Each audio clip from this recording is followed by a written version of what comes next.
وجود اقدس موسی بن جعفر علیه السلام در یه حدیثی میفرمایند رحم الله امرأ حبب الناس الینا. البته این صدر حدیثه و ذیل حدیث به نظر من مهمتر از صدر حدیثه. در صدر حدیث شخصیت شما رو مشخص کردن. ترجمه رحم الله یه چیزی مثل زنده باده، یعنی مظهر رحمت خدا اون کسی هست که این مردم رو دلداده ما کنند، مردم رو عاشق ما بکنند.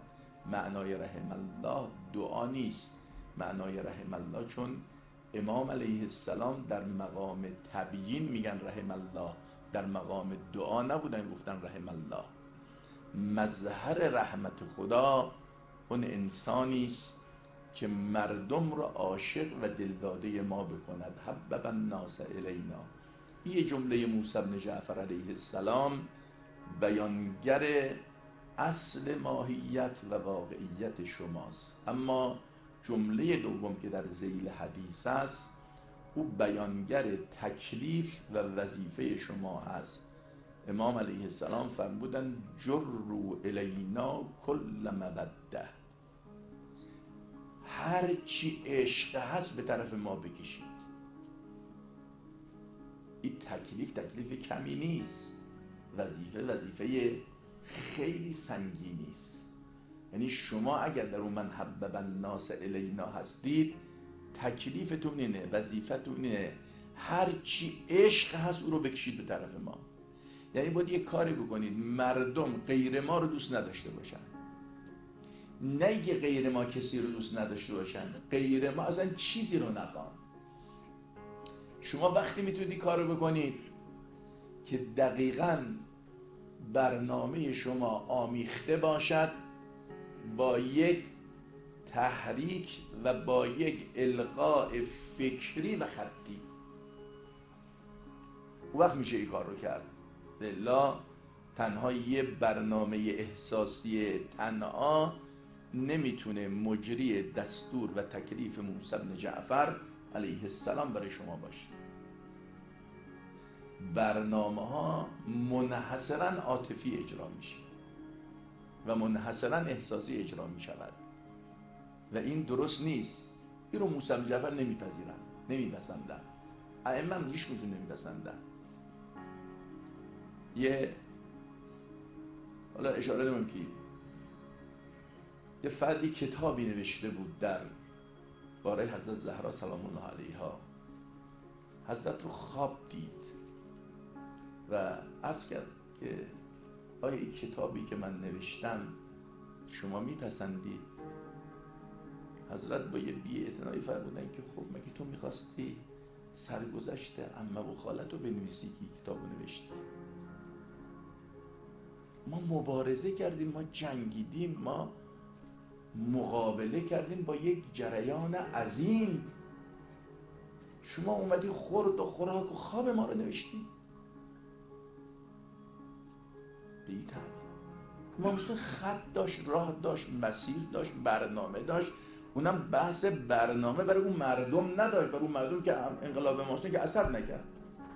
یزید هم بعد حکومتش بود، بعد عبدالملک مروان آمد، بنی مروان آمدن به مراتب ناپاکتر از معاویه و یزید. تو مردم که اثر نگذاشت. پس امام حسین که امام بود میدونست اثر نمیگذاره و رفت انقلاب کرد یا نمیدونست؟ اصلا برای اون مردم نبوده، برای مردم بعد بوده. خواهد مردم مردمن. حالا جناب عالی به عنوان یه مجری برنامه دستور موسی بن جعفر علیه السلام جروا الینا کل مودة، در این برنامه هایی که اجرا کردید چقدر آدم تو خط امام حسین رو انداختید. این حسابه. یعنی مردم چیزی غیر حسین نخوان. مردم اگر امروز چیزی غیر امام حسین نخواستن چیکار میکنن؟ چجوری راه میافتن؟ چجوری تو عرصه میان؟ دیگه ممکنه اصلا افکار و اندیشه های ارزم عوضی و غربی و غرب زدگی بیاد تو مردم؟ اصلا دیگه امکان داره کافر دوستی تو مردم بیاد؟ مردم از گشنگی هم بمیرن، اصلا نگاه به طرف دروازه غربم میکنن؟ اگر این مردم غیر امام حسین چیزی نخوان. و خلاصه عرض من اینه که عزیزان، نمیتونید شما نوکر در خانه اهل بیت باشید و الان اهل بیت اینجور مورد تهاجم قرار گرفتن. دنیا ریخته به سر اهل بیت، به خاطر این اگه اینا بنا شد تو اسلام کار شدن، بساط همه جمعه. لذا ریختن به نام مقابله با اسلام اصل نظرشونه که اینا نباشن و اهل بیت رو براندازی کنن. الانی که دنیا ریختن به سر اهل بیت، جناب عالی به عنوان یک نوکر امام حسین نمیتونی فقط بگی آقا بنده مجری یه برنامه هنری هستم و در مقابل این موقعیتی که اهل بیت پیدا کردن که دارن آدم پول میدن، آدم استخدام میکنن برای شیعه کشی. لشکر عمر سعد درست میکنن فقط برای که علاقه‌مند به امام حسین رو به خاک خون بکشد. یعنی در هیچ زمانی صحنه کربلا به این ملموسی صورت نگرفته بود